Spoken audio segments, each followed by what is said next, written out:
Hello, everyone. Welcome to the Hormone Helper podcast. I'm Coach Andrew, your hormone helper from Fit for All Fitness. I personally coach over 1,600 men and women to help better understand their hormones so they can lose weight and get their metabolism back on track. With this podcast, you're going to hear from me and my special guests about everything from metabolism to thyroid to weight loss. And we even talk a little bit of sexy time as we chat to spread more knowledge thick like butter on your hormones. If you're ready to learn, I'm ready to share, so let's do this. All right, everyone, we are back with another episode for today. And this episode, I've actually decided to do something a little bit different as opposed to running our traditional informational powwow that we do. So after having such a great response to a live training I did literally 2 days ago, I've decided to share the training in its entirety, everything, the questions and everything that's involved today on the podcast. So here's what you're going to be listening today. It's a live training that I recorded on pre and postnatal hormones, what changes during those periods, so how those hormones affect you in a pre and postnatal state, and how I make adjustments as a coach to bring those hormones back to normal using food. So if you want the slides for the presentation, just let me know via my contact info that's in the show notes and ask for the pre and postnatal hormones presentation, and I'll give you those slides. Before we dive into the training, however, I want to let you know that I do live trainings like these all the time. My next one is actually September 28th. That's going to be in 2 weeks, where I go through how to lose your first 10 pounds naturally using food. So if you want to be a part of this training and get your questions answered live with me, then just check out the show notes and click the Eventbrite link to register. From there, it's going to send you the Zoom details and the info you need for that training. This training, it is going to be free, but there are only 30 spots as I want to make sure that I can answer everyone's specific questions and give everyone the support that they need. So if you're at the point where you're hopping from diet to diet and maybe exercise is no longer working for your weight loss, then you've got to check out this September 28th one so that way you can get some support. So right now we are going to dive into this week's training. Hi, nice to see everyone. We're waiting for a few more people, but we'll slowly get started. We are very much looking forward, mainly Andrew is looking forward to telling you a little bit about hormones because in my field as a doula, I noticed so many women had questions about the change in hormones, the change in weight gain, weight loss, and all that during pregnancy, after birth. And then I met Andrew 6 months ago, maybe, and he's like the perfect guy to talk about hormones because he has this good mix of knowing about nutrition and hormones and movement and exercise and just kind of mental balance. So we thought it would be really, really helpful for you to learn a little bit more. And you're welcome to put questions into the chat, which will be addressed either while Andrew is talking about certain topics, or at the end, we have a few minutes as well to ask any kind of questions that are coming up for you. Okay, I'll hand it over to Andrew. Excellent. Hello, everybody. Thanks for attending today's little pre and postnatal talk, which is really exciting. I appreciate, obviously, Stephanie, for having me on here. We've got a lot of stuff to go through, about 9 months worth of stuff exactly. But in all seriousness, like hormones is something that I feel a lot of doctors don't really put a big emphasis on. But I'm hoping that through today's topic, essentially, we can help educate you so that way you can make some better decisions and just have some more knowledge on yourself and understand where you're going to go with that. So just checking, Stephanie, you can see my slides. Okay.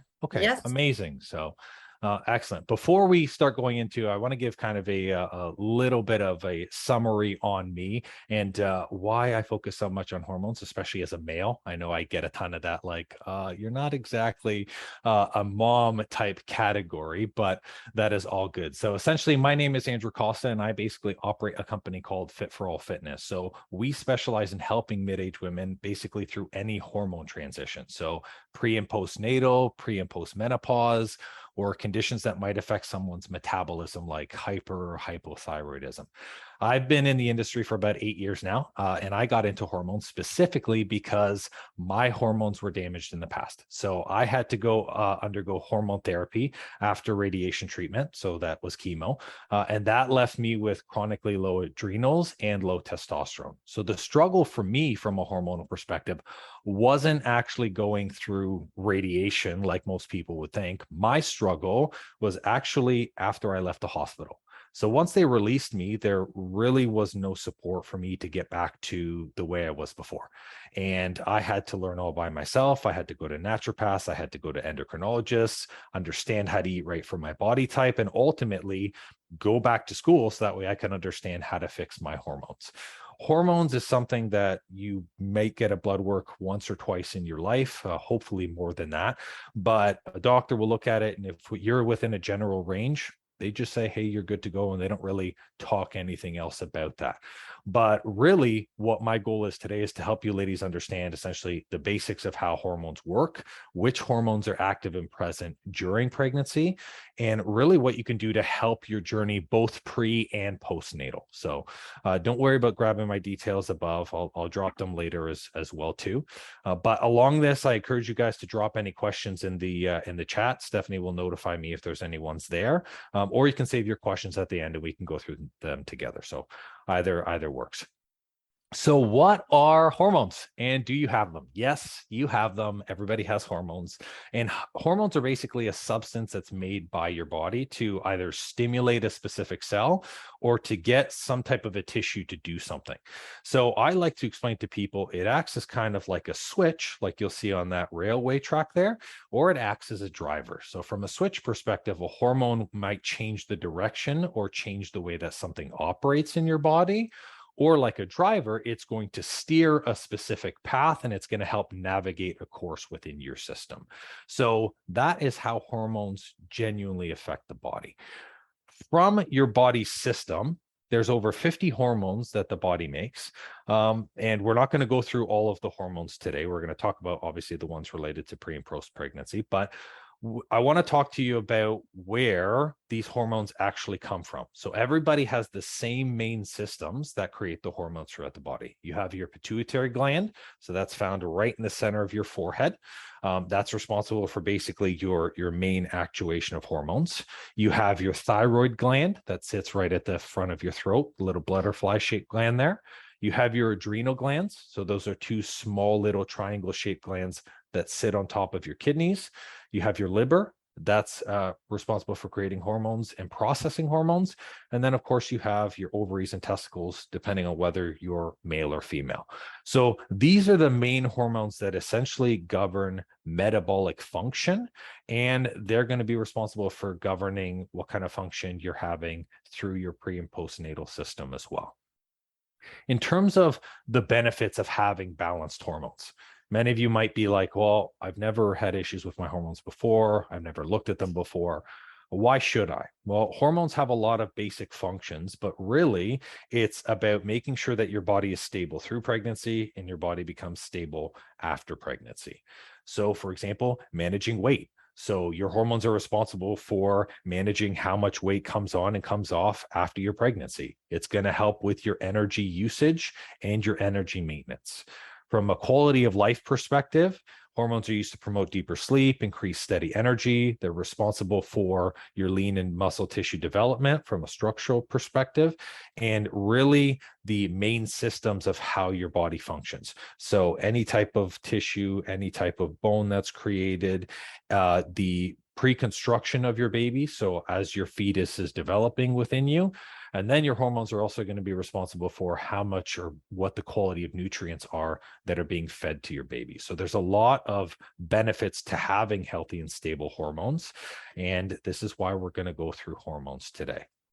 I'm going to pose a question to all of you as we talk about what I like to call the house of hormones. I try to keep my examples really realistic so it's easy to understand. So in your house of hormones, I want you to think about your house at home that you're living in right now. There's three basic systems that run in for your house to function. Does anyone know what those systems are? So if you want, you can drop in the chat. And I want you to think at a really base level, what does everyone need in their house for them to be able to function? I'll give you guys a few seconds to drop some stuff in the chat. This, by the way, is going to be interactive, so feel free to drop anything as you go along.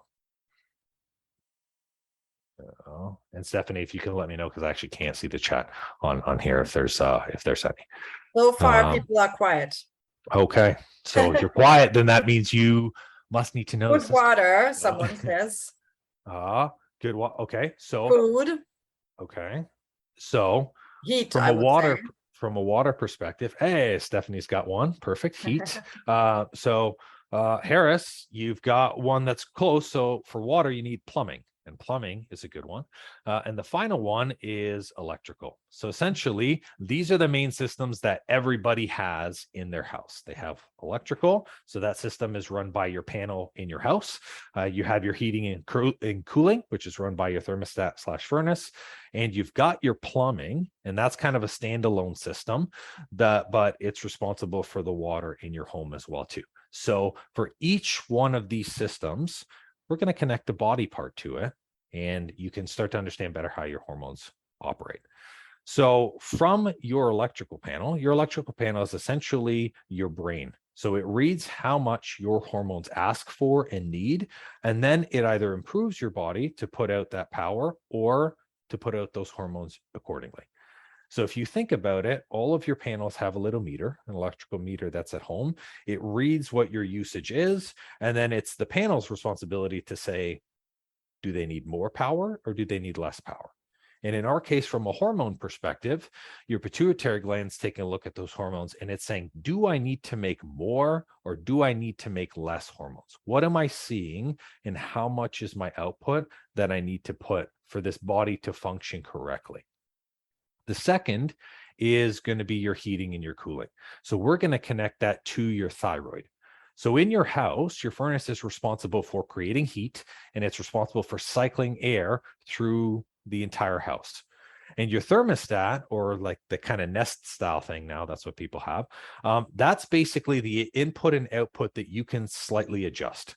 So you have control over your thermostat a little bit, but for the most part, the furnace and the temperature in your house, it kind of works by itself. So the only time really we would adjust our thermostat, or we would adjust the way that our thyroid operates, is if it's maybe too high or too low. So we can make a few tweaks. An example of this in the house would be like, if you are having a party and there's 30 people in your home, you might want to turn down the temperature a little bit because it might get a little bit uncomfortable.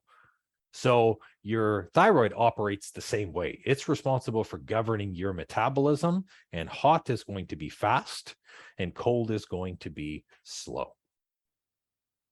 Now, for your plumbing, we're going to connect it to your stomach, your digestive tract. Technically, your plumbing runs separate from your house. So what your digestive system is responsible for is it's going to take everything that you're eating and all of the nutrients. It's also going to look at any free-floating hormones, and it's going to break them down into some building blocks for your body to create the hormones that it needs.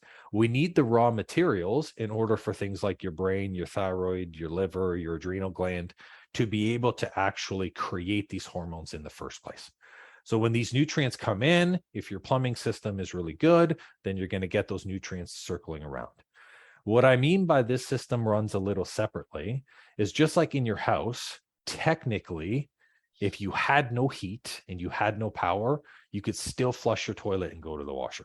It's not ideal. Nobody likes going to the bathroom in the dark. However, it's possible. You can make it work and it functions separately. These are the main systems that really govern your hormones, and this is how they work together to be able to combine in output. So your electrical panel or your brain is going to read how many hormones are coming in and what it needs to make. Your thyroid is in charge for speeding up or slowing down your metabolism, making you run hotter or colder. And your plumbing or your stomach is going to digest whatever nutrients are there and give those building blocks to those other two things. So that's the base function from how your house of hormone works. Now, where do hormone issues come from? So if someone is experiencing hormone issues during prenatal, or someone's experiencing hormonal issues after postnatal, well, hormone issues are really going to come from three areas. They're going to come from not enough power. They're going to come from an improper reading that your system is getting, or it's going to get from a failing system. So from a not enough power perspective, if my electrical panel isn't getting enough juice to put out anything, that's going to be an issue. I'm going to have poor power in my house. I'm going to have flickering lights. I'm going to have things that don't work. So sometimes if your system is really taxed, this is really common with the thyroid, this is really common with your adrenals, creating a whole baby inside of you, it's really taxing for the body. And if your body's in a state where it's under chronic fatigue already, that might set off a not enough power issue. And where someone going through a pre or postnatal cycle might then experience they don't have enough hormones for them and for the baby being created. That's one issue. Second is an improper reading. So let's say your electrical panel reads that you make zero electricity, but your electrical panel is actually working. So maybe your meter's not connected right. Maybe something has shifted the way that the meter reads. You know, someone does work outside, hits your electrical panel, doesn't, or your meter doesn't tell you. Then the body might not read that it's either making hormones or it's not, and it's going to put out something different. So this can change because for females, hormones change all the time. They change every time you have a cycle. They change every trimester that's happening through your system, and they're going to change postnatal as well. That's a lot of chances for the system to read wrong by a mistake. And the body's going to say, well, this is the reading that I get, so I'm going to output accordingly. And that's where some issues can come from. The third is a failing system. So this is where I would use myself as an example. I had a failing system. I had to have radiation done, and I had to have a part of my body removed. Because of that, I am now missing a part of my body that makes those hormones. People have this all the time. Maybe you have a thyroid issue and you've got a portion of your thyroid removed. Maybe you took a really large hit to the head through a car accident or through sports, and your pituitary gland doesn't work as well as it could. That's a failing system. The system is not working right. And in that case, you might need to go see a medical doctor, or you may need to work on stuff with that to be able to do those hormones. So what happens when you have those systems? So if you're having those issues, your body's going to do two things. It's either going to compensate for those hormones, or it's going to try to steal hormones from another working piece of your body. So the way that a body compensates, and your thyroid's pretty good at this, your thyroid likes to help other parts of the body. So if, let's say, your estrogen is really low or your testosterone is really low, then your thyroid's going to say, well, let me see if I can maybe give you some of my hormones that you can maybe break down again and use to create your own. That's what we call hormone compensation. Or there's hormone theft. So what happens with hormone theft is one of your systems is working really dangerously low, so it just steals hormones for something else. It doesn't even know what happens. It just says, listen, I need it. I'm going to take it. Maybe you won't notice, but eventually over time, that theft becomes an issue. So bodies normally steal when a hormone is a precursor to another. So an example I like to use is progesterone. Progesterone is a precursor to testosterone, estrogen, a handful of other things. So if your estrogen is really low, it's going to steal something that it knows it can make into estrogen. And that is how these things change. From a pregnancy perspective, there's a lot that goes on in hormones through pregnancy. As you can see, especially within those first 13 weeks or that first trimester, your hormones are on the rise. It is preparing for basically being able to create a fetus and being able to support that human being inside of me or inside of you guys. So from an estrogen perspective, estrogen increases because that helps improve the formation of blood vessels. So that's going to help transfer nutrients to support developing your baby. Progesterone increases. So that's going to help your uterus grow during pregnancy, and that's going to keep it from contracting. So basically, it's going to help make sure that there is a reduced risk for premature birth by keeping that canal as stable as possible. HCG, that's going to help thicken your uterine lining to support a growing embryo. And that's going to tell your body to stop your menstruation cycle. We don't want the baby to grow and then the body starts menstruating and then you lose that fertilized egg. And then, of course, your lactogen or that human placenta, that's going to help regulate your metabolism. So that's going to help you use fats and carbs more efficient. And that's going to help break down into even more effective nutrients for your baby to start absorbing. So all of these hormones, they're going to start on the rise. They're all on the rise after 13 weeks. The only one that starts decreasing is HCG because at a certain point, the body doesn't have to tell itself to stop menstruating. It realizes that there's a human being inside you. But everything else continues to increase. So as these things continue to grow, there are other side effects that happen with these things increasing. So estrogen is directly stored to someone's metabolism or someone's weight. So you're going to start gaining weight. That's a normal part of this process. Progesterone increasing means you're either going to get higher levels of estrogen or higher levels of testosterone because it needs to have enough hormones to make for two people. Basically, all of these hormones increase so you can start making hormones for two instead of hormones for one. Now, as you can see here, once you go through pregnancy, you're going to have a point where you have your baby, which is parturition. You're going to end up having your child. But all of these hormones are still super, super high. They're in the highest that they've ever been after you've had your baby. So it's going to take time. And sometimes it's upwards of 6 months for your body to regulate those hormones back to normal.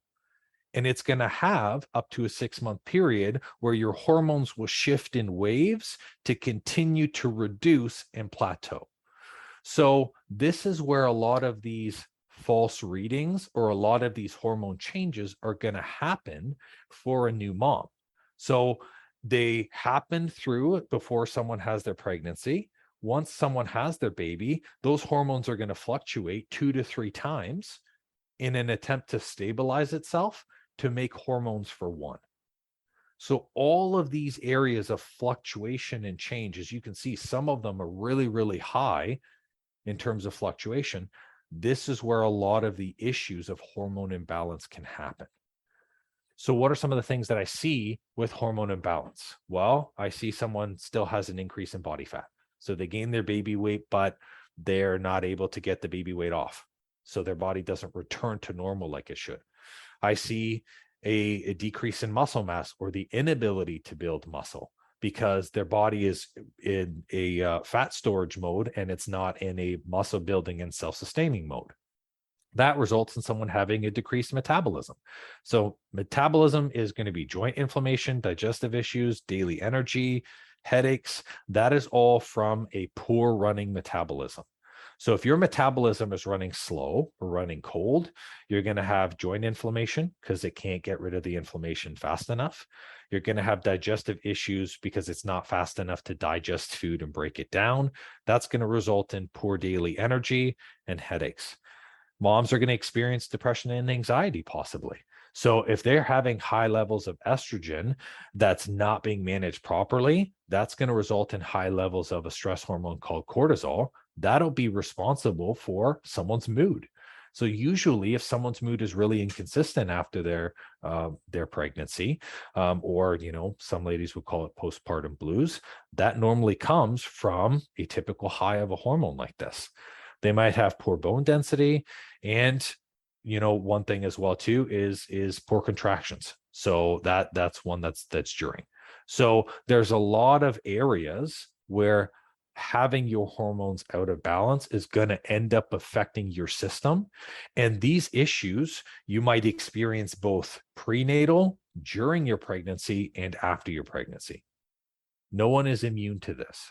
Now, if you have stable hormones, the more stable your hormones are, and by that, the gradual incline and slow decline of these hormones back to stabilization, that's what you want. The more stable these changes are, the better your body can process it. So using our example of our house, if your electrical panel, your lights are flickering everywhere, your stove sometimes works, it's a hit and miss, it's really hard for you to nail down the problem and understand, well, what can I change? But if your energy increases steadily and then decreases as normal, then you can really predict what's going on and what happens. So these are things that I see all the time with women as I'm looking to balance their hormones. So how do you fix this? How do we look at this from the hormone imbalance perspective? We take a step deeper. So it's not enough to focus on what you're eating from the carbs, your proteins, your fats. This is about looking at micronutrients. What are the vitamins and minerals that are needed for someone to be able to make the hormones they need?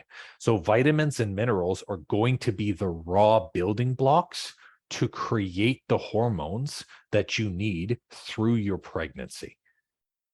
So, yes, activity is important. Yes, stress management is important, as well as making sure that you're like getting your sleep and your recovery. I'm sure Stephanie preaches a lot of those things. But ultimately, if you do not have the raw building blocks for these hormones, you're going to end up shortchanging yourself. And that's going to increase the chances of your hormones either having to steal from another hormone or having to just kind of borrow and compensate. So I want to go through some areas of prenatal first, and then we'll go through things that you can do postnatal as well too. So from a prenatal perspective, talking about some preconception nutrients. So we've got omega-3, which is your fatty acids, your L-arginine and your L-carnitine, and your Q10. These are really, really great. So your Q10 basically assists in energy production and utilization within your egg cells. So it helps you optimize the maturation of your baby. So basically, as your baby is forming, Q10 is really great for being able to improve that formation of your child within you. Now, where can we find Q10? Well, we can find them in fatty fish. So things like herring, sardine, mackerels. We can find it in oranges. We can find it in strawberries, pistachios, peanuts. There's great, easy ways for you to be able to get Q10. From L-arginine and L-carnitine, these are key to maintaining a healthy female reproductive system because it stimulates blood flow to your uterus and your other organs. So when you get increased blood flow, you get increased nutrient development, and you also get increased fertility, and you get increased production within your baby. So the baby can better absorb nutrients. It has a better chance of being able to survive and build healthily with a minimal amount of challenges through the pregnancy. So where can we find stuff like this? So again, wild cut fish is always a best resort for these because a lot of these are fat based. Brazil nuts, coconuts, pumpkin seeds, and sunflower seeds. These are really great being able to basically, if you're having at least like a quarter cup of these a day, even like 1 to 2 small pieces of dark chocolate, the darker the better, like the 80 proof and above. I personally do not like anything above 90 proof because that's not chocolate anymore. That's just dark. That's too much. But you can even find that in chocolate too. And the last one is your omega-3, your fatty acids. So this is essentially going to improve your fertility by reducing inflammation and helping the body increase flow to reproductive organs. So this helps basically reduce the risk of premature birth, and it increases the success rate of even things like vitro or in vitro fertilization as well too. So for people not having kind of a traditional pregnancy method, this also can help increase. There are studies that show that it helps improve that. Where can we find this? We can find it in avocado, in salmon, in walnuts, soybean, chia seeds, and flax seeds. So a lot of these preconceptive nutrients are found in foods that basically have a higher level of fat content within the body. So for our next ones, essentially we have our preconception minerals. So we have iron, we have zinc, we have calcium, and selenium. Yes, there are a ton of other preconception minerals, but these ones have the highest amount of benefits. And these are the ones that I find people or females are traditionally the shortest on. Either they don't intake enough, or maybe because of the way their cycle was, or maybe heavy blood flow, like when heavy menstruation, they tend to be really, really low on. So let's start with zinc. So zinc is basically assists in maintaining estrogen and progesterone balance. So it helps regular menstruation, as well as it helps mature the eggs and ovaries to transport them through fallopian tubes. So if you're trying to get pregnant, zinc is a good idea for you to be able to intake in your system. So where can we find zinc? Really, zinc is found with high amount of with things that normally have higher protein sources. So chicken, almonds, cashews, cocoa, pumpkin seeds, sesame seeds. This is really great being able to implement. A lot of nuts and seeds have zinc in them. From iron. Iron is crucial to basically help you transport oxygen, and it helps ensure proper egg maturation as well. So ovulation problems normally arise from the shortage of iron. Low iron can also make you chronically fatigued and make you feel like you're weak. So women tend to lose iron through bleeding. Men don't have iron issues because we don't have menstruation cycles. So iron is really, really important. So especially because it helps ovulation problems from arising. So it helps the eggs stick to your uterine wall so they can better take. For this, you can find it in spinach, you can find it in kale, apricots, beets, figs, beans, chickpeas, quinoa, oats. This is really great. Best part is you don't need a lot of iron. You just need iron consistently. So 50 to 60 milligrams a day. That's what a lot of people need. If for some reason you can't have those things, you can also use iron as a supplement as well too. So if you're finding that you're low on iron and you can get a doctor to check that through blood work, then they might recommend a supplement for iron as well too. And you can also take a supplement for zinc and calcium. Selenium. So selenium has been found to have antioxidant properties, as well as it decreases the risk of chromosomal abnormalities. So this is basically birth defects and miscarriages. Miscarriaging is something that is unfortunately on the rise. Me personally, it's always been high, but it can help really with that creation of your baby, to make it a really good quality fetus so the body doesn't see any miscarriage issues. So it doesn't guarantee, but obviously these are things that help promote that. So where can you find selenium? Mushrooms, asparagus, broccoli, salmon, garlic is great for this, turmeric, cumin. So those are spices, banana and mango. So it's really good to get an amount of selenium. And our last one is calcium. So calcium is great for babies' teeth, babies' hearts, bones, muscles, and the building of nervous system. So proper calcium levels can also protect women from developing hypertension during pregnancy as well. So not only does it benefit the fetus, it benefits as you as the mom by being able to help you with that as well.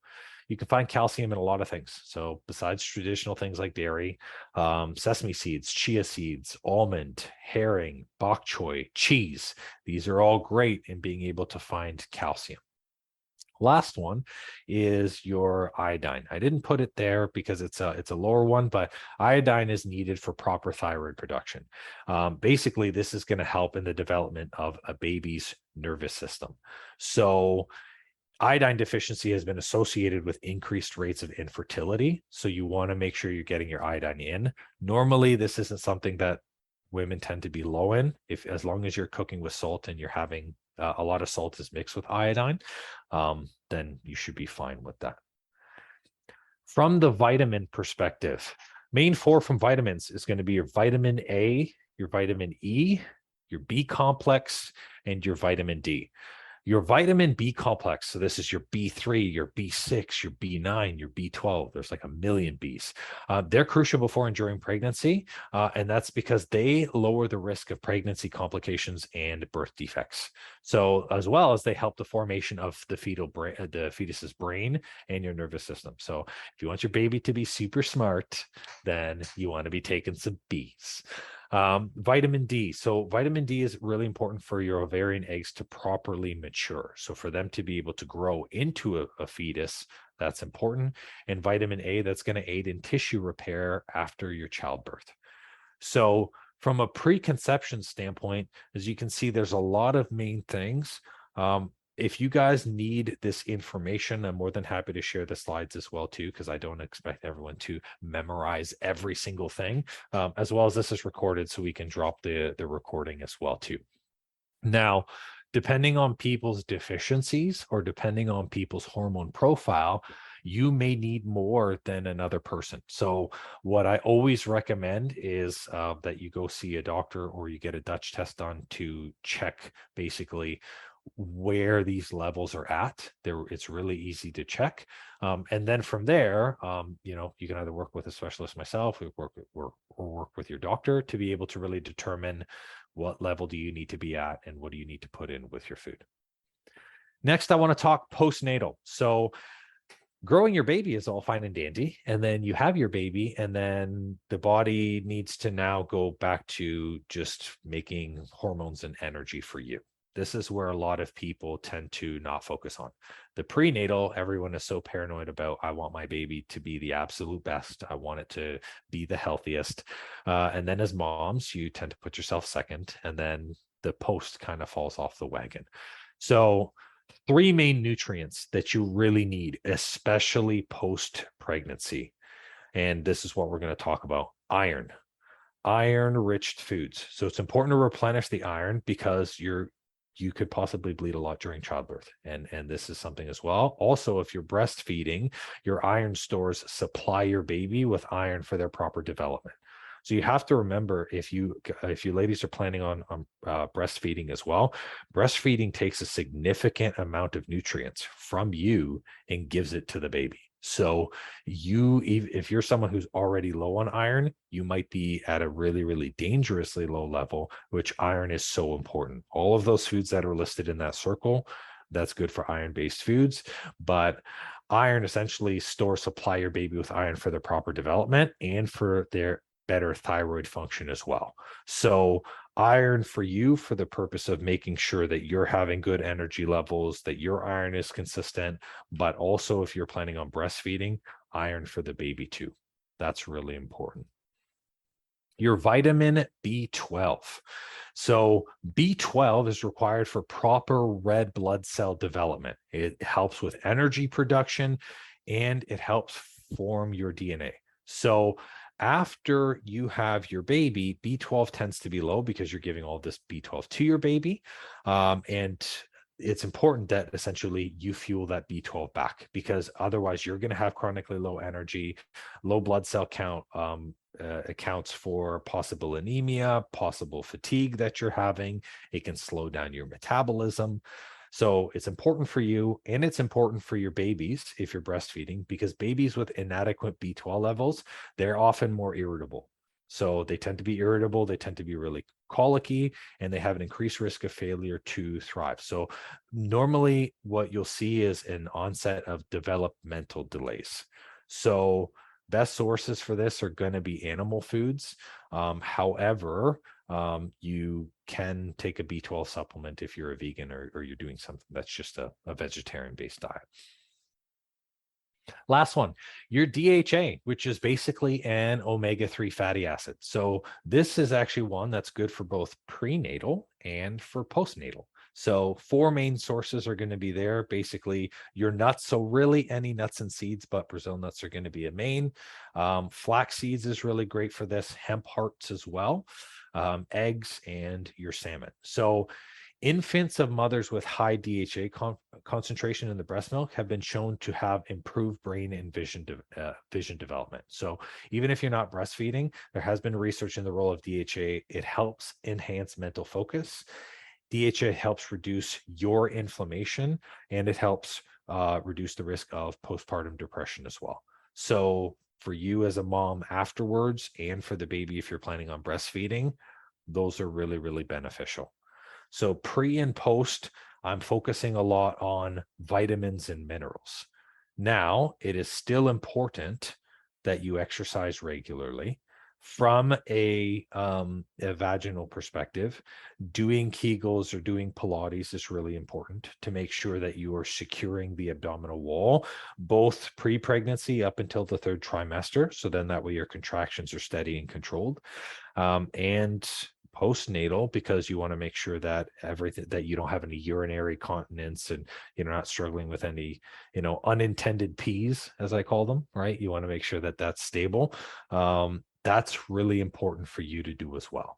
So activity and movement is still going to be able to help, but these nutrients are really going to help balance the hormonal perspective to make sure that it's stable as possible.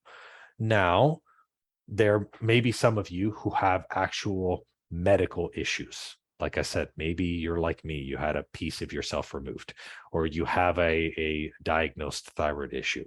In that case, you might need to be taking a form of medication alongside of this, or your doctor might already be doing that with you. That has to be alongside these nutrients as well, too.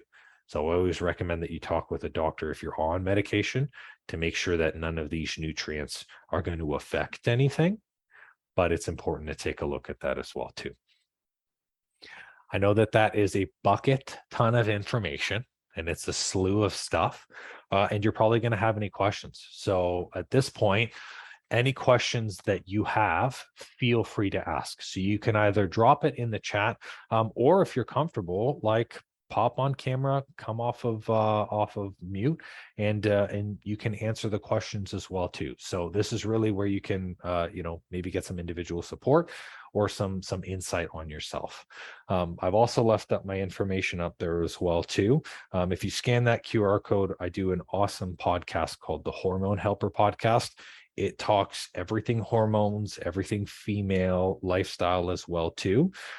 If you guys want to listen in, you can join there, as well as there's information there in terms of what we call our hormone reboot program, which is where we work with a lot of the moms as well too. So feel free to scan that, or if you're listening on your phone, the link to that will take you to the same place. So you can drop that link there. You're the one that says the /Fit for All Fitness Inc. That will take you to the same place as the QR code. There's one question. Amazing. Amelia is asking, is it possible to have too much of one nutrient? And if so, which ones should be aware of? Yes, that is a great question, Amelia. So there's two things to that. It's possible to have too much of one nutrient, and it is also possible to have nutrients conflict with each other. And this is why it's so important that you understand how to eat for your body type and your hormones.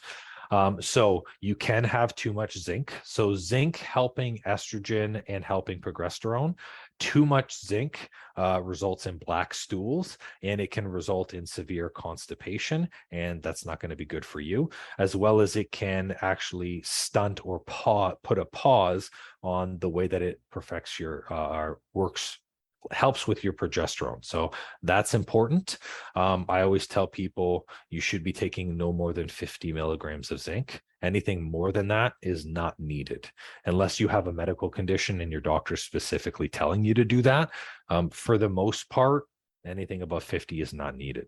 Same thing with iron. So too much iron, when you consume too much iron acts like a magnet with other things. So I'm not saying it's going to stick to things inside your stomach, but what it does is it tends to pull nutrients to it. So it might pull magnesium, it might pull calcium to it, and that can help potentially build up the possibility of kidney stones, or you're going to end up having over iron, in which case you're going to have stool issues as well too. So you'll have excess diarrhea, your stomach will be severely upset, you might feel like you almost vomity, like you need to throw up. Again, iron is something, while different for everyone, you do not need more than 50 or 60 milligrams of that. So that's typically, like, even if you were to take like a female multivitamin, Amelia, you'll find that it's at like 15 milligrams, 20 milligrams. The dose is low, or the amount is low, because you just need enough. The fortunate thing with nutrients is you can tell, like, just like if you take a multivitamin and you pee and you're like, why is that pee highlighter yellow? Your body will get rid of the excess nutrients that it doesn't need. So what you really need is just the bare minimum. You need enough for you and enough for the baby. You don't want stuff in excess. So those are the two main ones that I like to tell people to be aware of, of having the too much. In terms of the nutrients, so iron tends to bind to other nutrients. So if you're going to have it like as a supplement, have it kind of away from other food items. So people might maybe eat first, wait half an hour, and then have it. That way you're getting the most effective as possible. So hopefully that answers your question, Amelia. I have a question as well. Yes. From what many of our clients where we attend the birth and then we see them postpartum, most of the time they're doing okay with the hormones. Of course, then we have the birth and everything gets a little bit imbalanced. And there's from doulas, from even doctors, there's these generalized nutritional advice, which is basically what you were saying, right? Like salmon, walnuts, because those fat goes into the breast milk. So salmon, avocado, walnuts. If someone has a baby who doesn't grow so well, where we're like, hey, we need to gain some more ounces, then those three things, that if the mother is eating more of those every day, that can really help to increase fat content in breast milk. But if their hormones are balanced out, is it always a good thing to do all these nutrients that we were just recommending, or do you actually recommend people should get checked after birth, like at their 6-week checkup with the obstetrician? Should they ask, should they note if they have issues, for example, falling asleep, or if they're still not stable emotionally? Is that something, how do you work with your clients, for example? Yeah, that's a great question. I always recommend that people get checked. You should get checked right after your pregnancy, because you want to make sure that the reading system, your electrical panel, is reading right. Because sometimes it might not be. It might be creating still too much of one hormone, still too much of an imbalance, because pregnancy, like, while I tried to make it super simple, it's really complicated, and the body isn't reading your hormones in the moment. It's reading your hormones 2 to 3 days prior. So it's looking at what it's done in the past to determine what hormones it needs to make for the future. So it might not always revert back to normal. I always recommend that everyone gets tested afterwards, especially if you're experiencing those symptoms that I kind of listed in that column. It's really important for them to take a look at. In terms of these nutrients from a pre and postnatal perspective, the body is going to use what it needs, and then it's going to excrete the rest. So as long as you're not overdosing on these nutrients are not going to be harmful for you whatsoever. You're going to have upwards of 6 months before your hormones balance out to normal. Normally, through our process, people normally see within 12 to 16 weeks, their hormones are stabilized.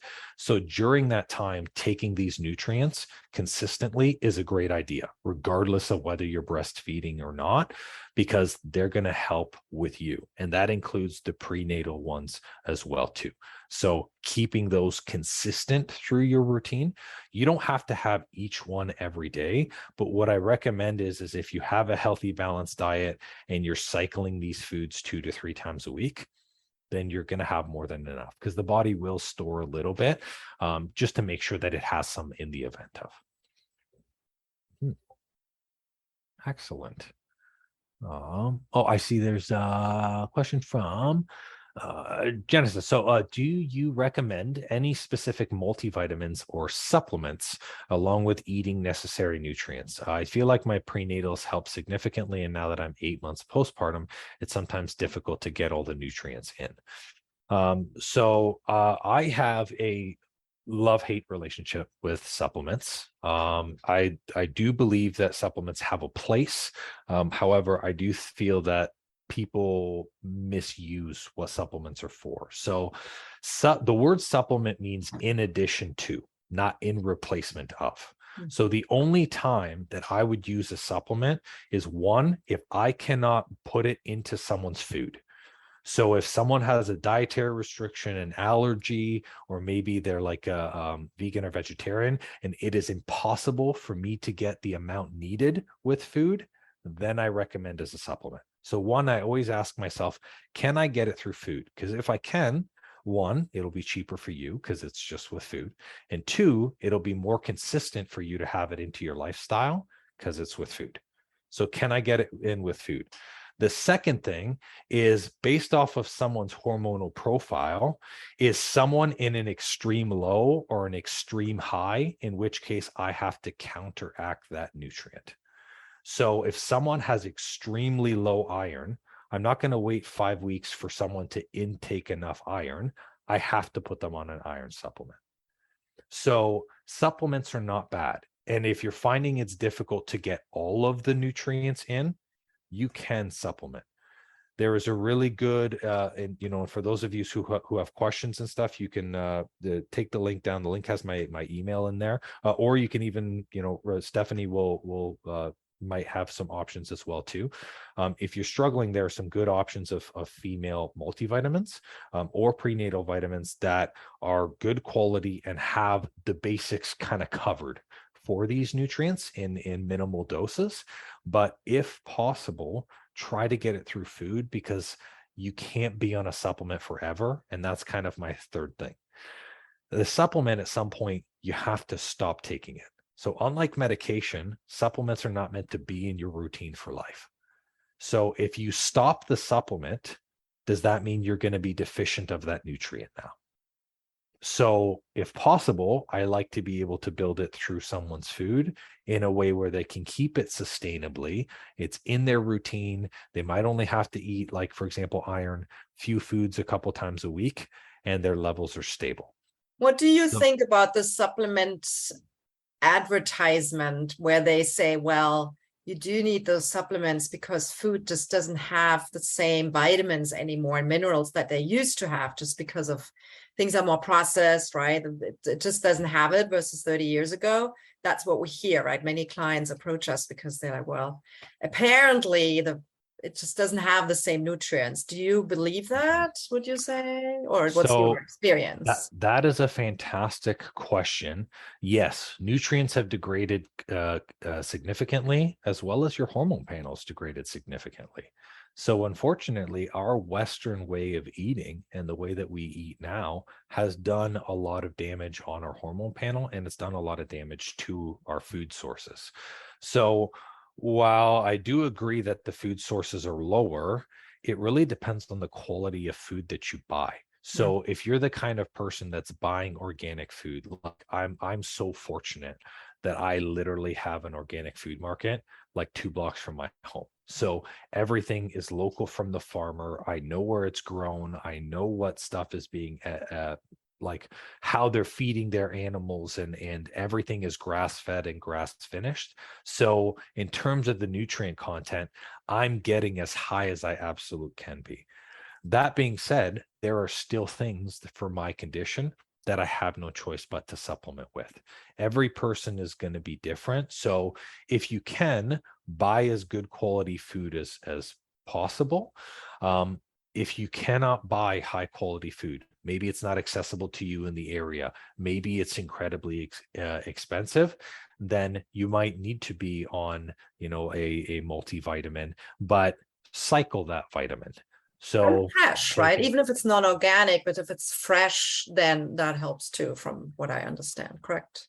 Yes, absolutely. So that is the best way that like if you can buy it fresh, not frozen, if you have the ability to make sure that you're knowing where the food is coming from, it's so important. But otherwise, I mean, if you cannot control where you're getting your food from, then you can still like cycle on and off a supplement.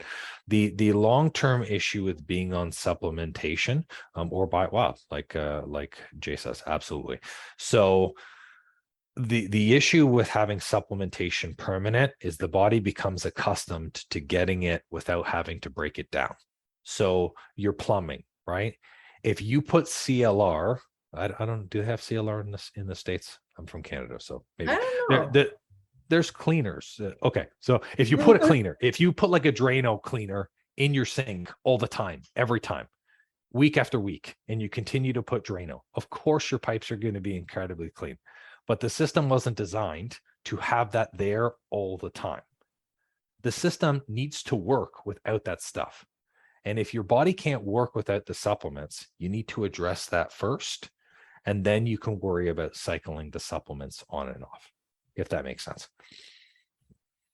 Mm-hmm. Great questions. I like it. And I approve of buying things wild. If you can do that, that is fantastic. So yes, excellent. Any other questions? Or even if it's for things like going through personal situations. I am open and game. Or even Stephanie, anything that you want to add to this. Like one thing as well, which I hope you're all utilizing, Stephanie, as a resource. Having a team as a part of your pregnancy is really important, because, well, one, we're not wild animals. We can use the support, like we have the accessibility to it. Plus, as well, too, there's hormones, and even your pregnancy. Everything is going to go right until it doesn't. And when something doesn't go right, it's better to already have a team, a system, a process, people to reach out to and communicate with, instead of now you're experiencing symptoms and issues, and then you're scrambling to find people like Stephanie or reaching out to your doctor. Having someone already as a part of the process is incredible. So I have huge I'm in awe really of what, Admiration. yeah, I absolutely of what Stephanie does, because I could not do that. I know the hormone side, but hormones don't like move and have arms, and like, like dealing with the actual baby part of it. She is a godsend, so that helps. So Yeah, and a big part is really it is that, which is why we offer different workshops on different topics, whether it's like baby sleep or nutrition, because the better you feel already during your pregnancy or early after birth, the more likely the upcoming months will be, right? So in your pregnancy, knowing that you feel very weird and off and depressed, that shouldn't be the case, right? So then we look at, what is it? Is it physically? Is it mentally? Where is it coming from? How can we balance it out? Because we know we have this big day, which is the birth.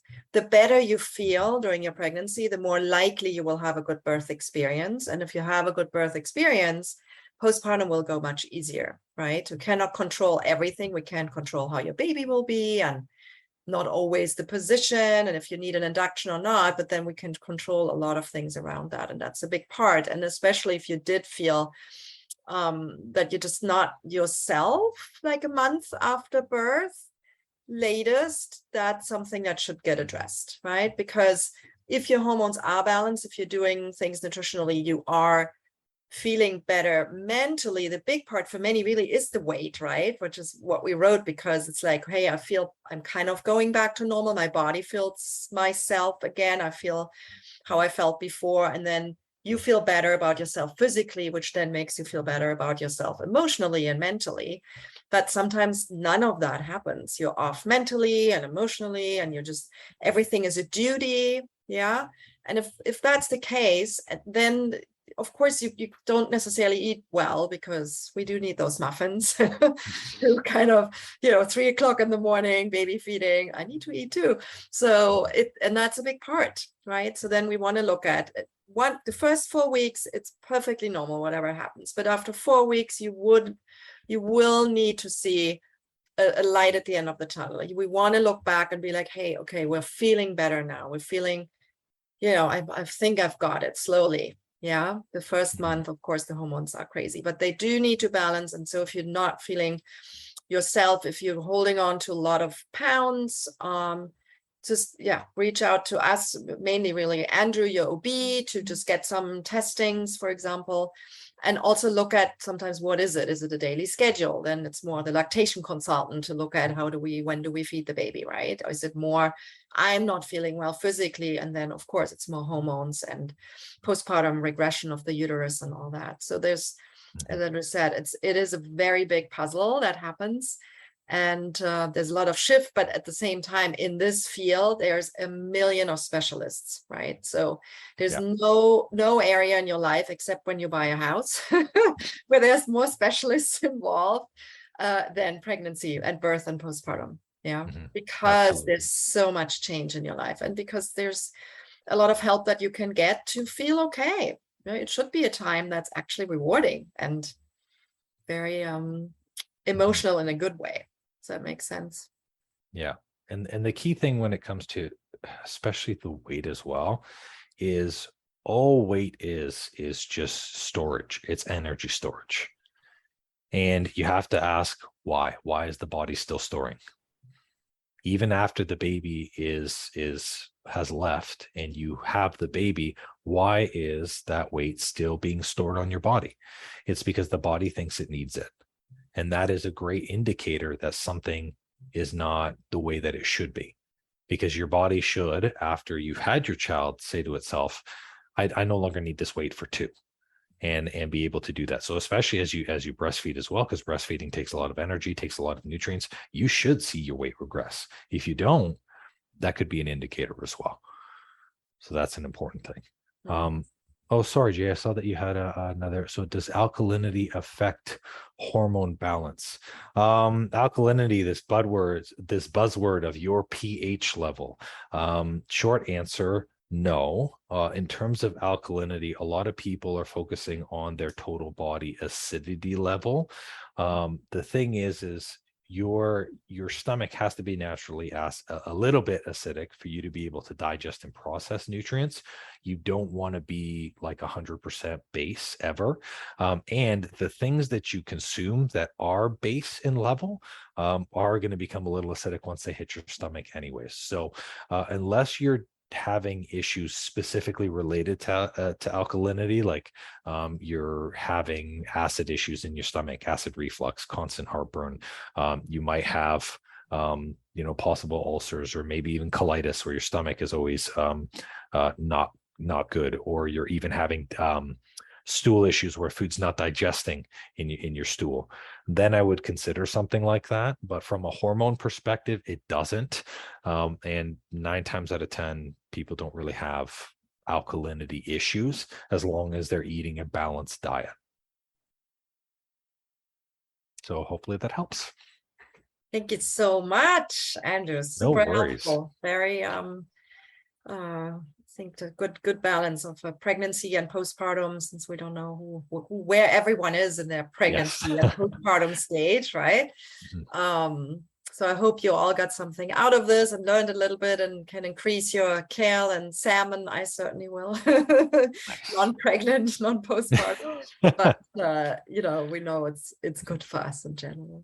So absolutely. And I appreciate you having me as a part of this process and sharing a little bit of light, but it's something, it's really about awareness. So, just like Stephanie preaches awareness and helps with that education piece as well too. The more you understand about how your body works, the more in tune you become. And that's the best part about it is being able to look at it and say, I actually know what this means. I understand what's happening to me. There's a level of safety in that and consistency. And then it allows you to do that. So don't hesitate to reach out to either of us. And we both appreciate all of you hopping on for our little talk today. And if you guys want the replay, make sure you send a message to Stephanie and she can send it to you so we have it recorded, because obviously there's a lot of info on there. And thank you. Thank you very much. Good seeing everyone. Awesome. Bye. Yes, nice seeing all of you. Well, it seems I'm all out of info juice for today. That's all for this episode, and thank you so much for listening. Please leave a raving review for me if you've learned something good, and make sure to subscribe to the podcast so you don't miss an episode. Now, if you're in the mood for some more great content and tools to get your hormones on track, why not check out our free Facebook group and the blog on our site. We do amazing weekly trainings in our group that me and my wife call Tea and Teachings that give good tips for anything hormones and metabolism related. It's also a great community where you get to share your goals and success with like-minded people just like you. I'll make sure to drop both the Facebook group link and the blog link in the show notes for you. Or if you're ambitious like me, the name of the group is Weight Loss and Balanced Hormones. It'll say Fit for All beside it with a picture of me. So come and join us and have more fun.